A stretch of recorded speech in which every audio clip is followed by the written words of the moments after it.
Hut. Track out leads to Circuit Road. Pretty easy track, just a fire trail, 2 washouts.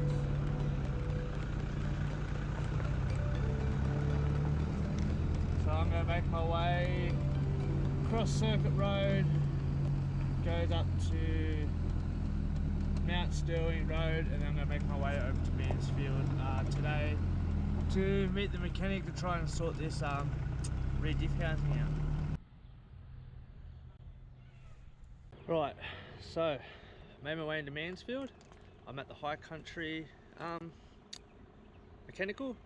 He's gonna sort out the rear diff for me. He's gonna put a new stud in, a new gasket, fix the axle seal, and he said it'll be no problem. The car will be back on the road by today, which I'm cheering about.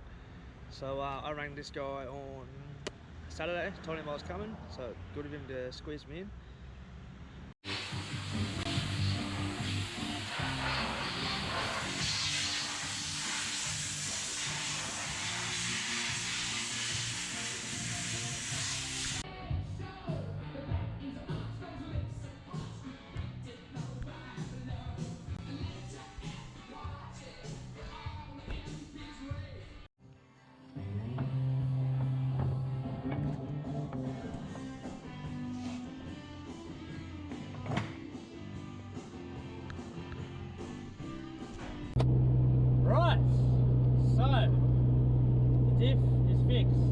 Hopefully for the last freaking time.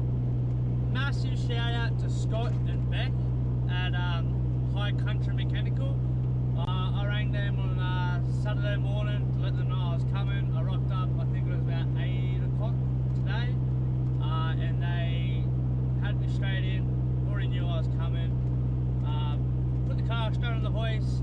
So Scott did a complete stud upgrade for me, so we went from the 8mm to the 10mm studs and stuff, which I've been up and down about doing for a very long time, but it was pretty expensive back home. It was like 500, 600 bucks to get it done. So Scott did that for me, replaced an axle seal that was leaking, fixed a small pinch hole in my fuel tank. I was leaking fuel, fixed that for me. All the labour, did my brakes, wet the clutch, all that stuff. Had me out by, I think it was about 1:30, 2 o'clock, so what's that, 8, 9, 10, 11, 12, 6 hours, 5 hours. Really accommodating, you know. Beck gave me heaps of maps of the area, so when I was sitting around waiting, I was looking at maps and stuff.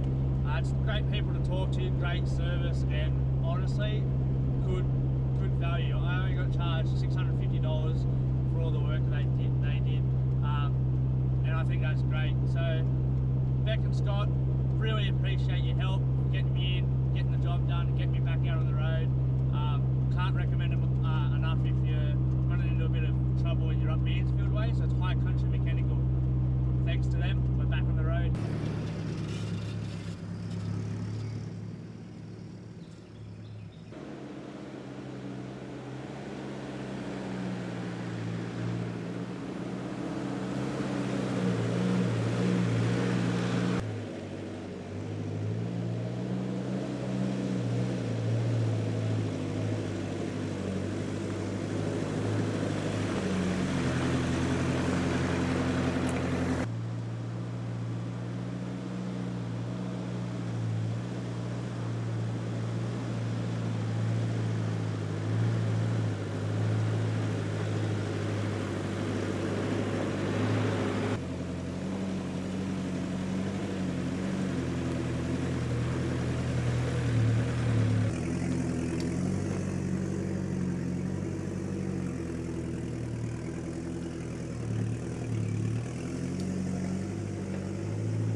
So I drove for about an hour going up this massive steep hill, really shaly.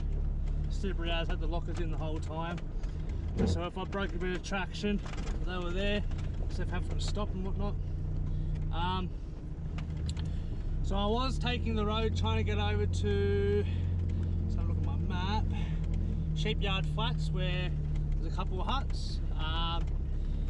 I didn't really want to take the fire trail because where's the fun in that? So I went to go take that track, which is called Red Hill Track, grade 7 and 8, I think.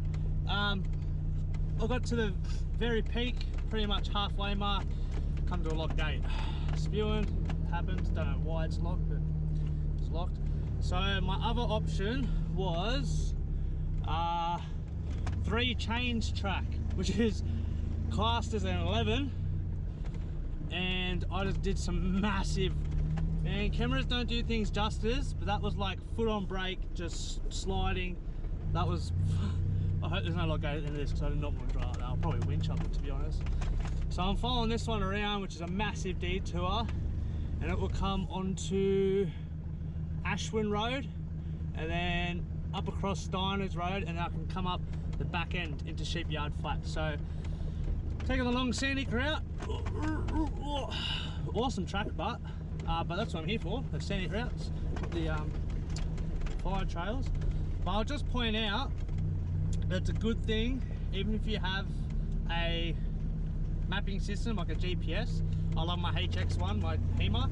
I'd honestly be absolutely cooked if I didn't have this trip, because it's helped me out a shitload. But I also went and brought a high country atlas. You can buy these from any server or most shops and whatnot in all the national high country area. Massive help. These two combined go hand in hand. So on there it has like a number gradient, it's like an 8 or 7 or 11, but on here it will put like a medium, like an M, E, H, or a black diamond. So these two combined, super helpful. There's been a few tracks I've been on and they haven't had anything on the HEMA GPS, like no name, no gradient, and then I've looked on here and it's told me what it is. That's how I found out that's on that black diamond track the other day. So if you're going to do trips like this, I recommend, if you don't have a GPS, definitely get hard maps, and even if you do have a GPS, definitely get hard maps. They're like peanut butter and jelly, they go together.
I've got this massive rock step to come down. So what I'm going to do, I'm going to pack up this corner here. So if I come down now, this side's going to drop lower than that side, and it'll pick up that rear wheel, and we don't want that. So I'll pack this up, so as I come down, both wheels will come down together, and it won't be you know, more weight distributed somewhere, so I won't lift a wheel, because I do not want to lift a wheel on this track because it is steep.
my god. That's the part I was worried about over.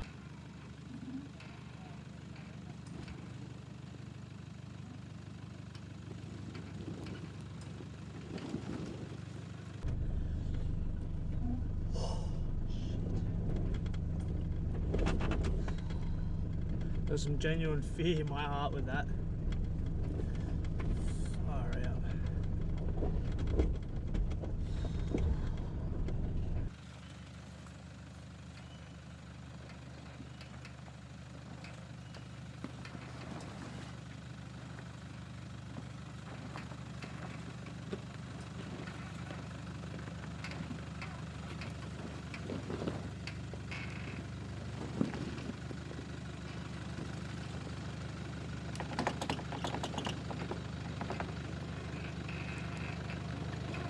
So a quick look at the paper map. I think I took a wrong turn. Just trying to find myself. Shit.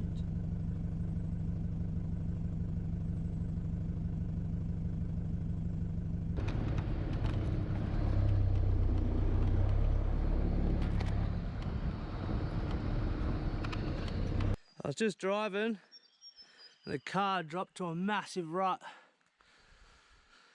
That scared the absolute shit out of me.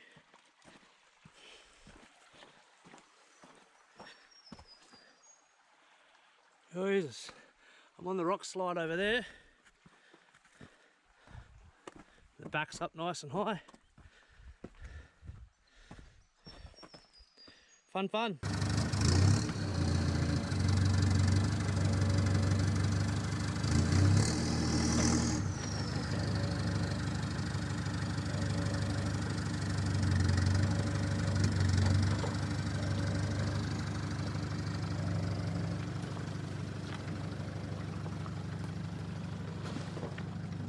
Oh, 5 hours later at camp, just finished cooking. Just ran into a group of people down here that I started camping with. Awesome bunch of people. So it's gonna be this for the night, and then I'm gonna make my way up to Sheepyard Flats in the morning. Yeah, what a freaking drive that was. Not doing that again.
This is Hut. Really good drive to get here. Just fire trails, a little rough, but nothing crazy. Just steep down and up, but Easy drive. Awesome hut. So this is actually the last hut that anyone ever actually lived in. Up in Vic High Country. The fireplace is blocked off on this one. Yeah. Old mate in this hut was the last person to he's fishing on a horse. Was the last person to live in a hut in the high country. It's like 1970, I think, that he passed away. Look at all the old cardboard, paper, roof insulation. Mad old battens, big logs.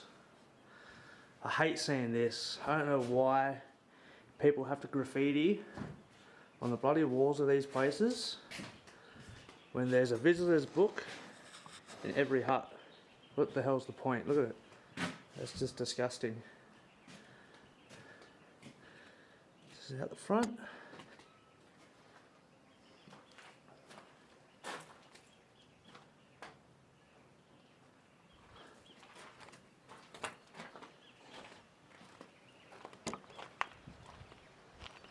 There's toilets over there, old horse stable, and there's a river to swim in just down there.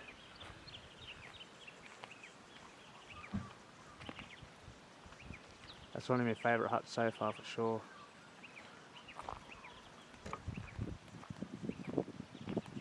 So what would have taken me probably 20 minutes yesterday to get down to Fry's hut ended up taking me a total of 6, 7, 8, 9, 10 hours because about 9 hours, so 6 hours on that big track that I came down. That was bloody ridiculous, and then another 3.5-ish hours from where I camped over to there. So that was a big drive compared to what it was gonna be, but I took the route that I favour more than just the fire trails.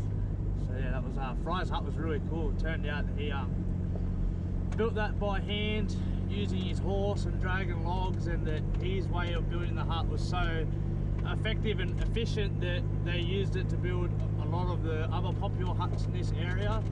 And yeah, he was actually a well-known guy, and lived in the longest hut that anyone ever lived in, I'm pretty sure they said. Yeah, so that was really cool. It was really like a house more than like a hut. Like, that was cool. Definitely I think probably my favourite hut so far.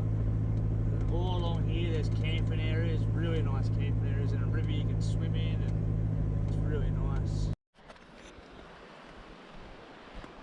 Awesome river. Oh, I'm going for a dip. Oh, it's fresh. Ooh. Ooh.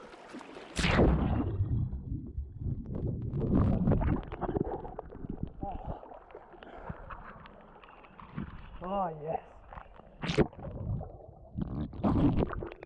Oh. Amazing.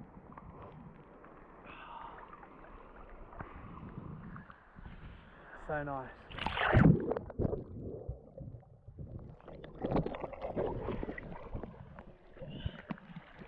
That's so refreshing. Oh.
This is the upper Jemison Hut. I actually thought there was a walking track to this, but I was going down that Brooks Road and I seen a sign for it and a track. So I came down to it. Fireplace. There's actually a loft. That's cool. There's an old staircase. That's mad. You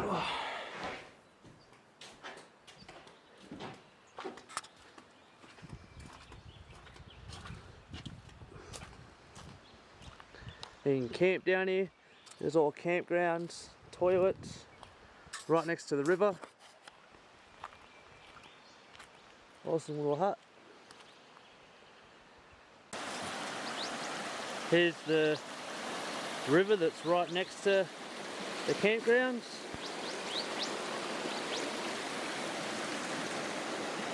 The rivers are so nice around here. But just look at all the fauna. Gives it such a nice vibe. I'm actually thinking about setting up an early camp and camping here for the night and tackling Butcher Country tomorrow. I'll just have a quick look at the maps and make my mind up, because it's only 5 o'clock now, but the last few nights I've had real late nights and it's kind of wrecked me with cooking and just wrecking me in general. I was bloody sore yesterday after running up and down all those tracks, but I'll have a look at the maps and make a decision. The reason I decided not to do Butcher Country today and pull up camp early is, since all the rain, I haven't really had a chance to dry my tent and everything up properly. Everything's just not wet, but it's got that, like, that dampish feeling. So like the last 3 days I've set up super late, getting to places, and it's been dark when I get to camp. So sun's out, seize the opportunity, dry everything out and just relax a bit and just enjoy it. Enjoy this river, it's nice. I think I might go crack open a cold one and sit in the water. I'll tell you what, walking through rivers, creeks, you think you step on a smooth rock and it's either slippery as shit or it's sharp, or I just ate shit. Where was it? I think it was over there. Broke a plugger, lost a plugger. Just brought them bloody Havianas too, just before I came.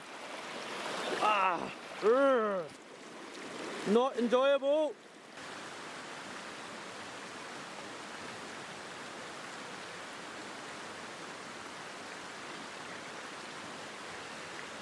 Dinner tonight, I'm going to try something different.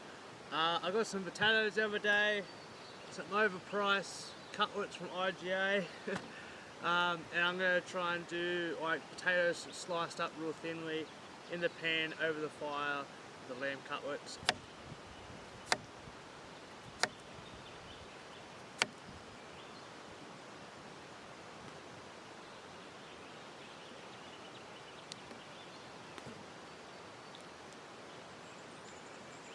There's a tab in there.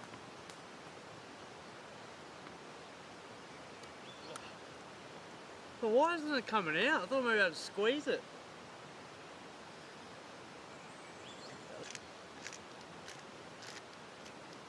We'll get cooking. A bit of a balancing act. I'll take those off.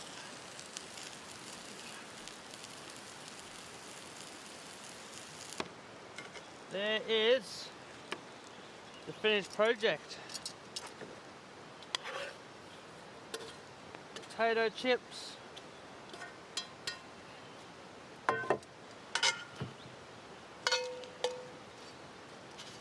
You beauty.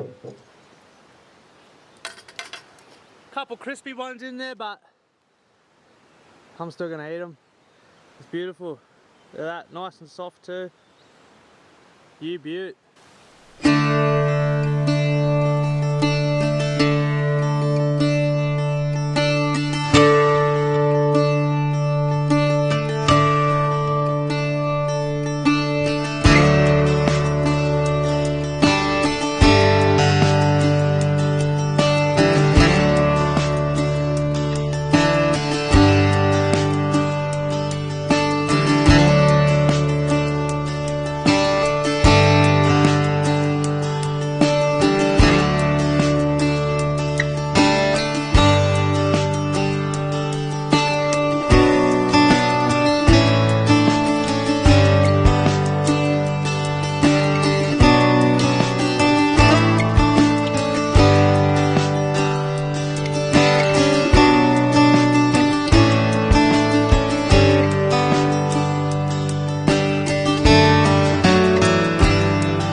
Right.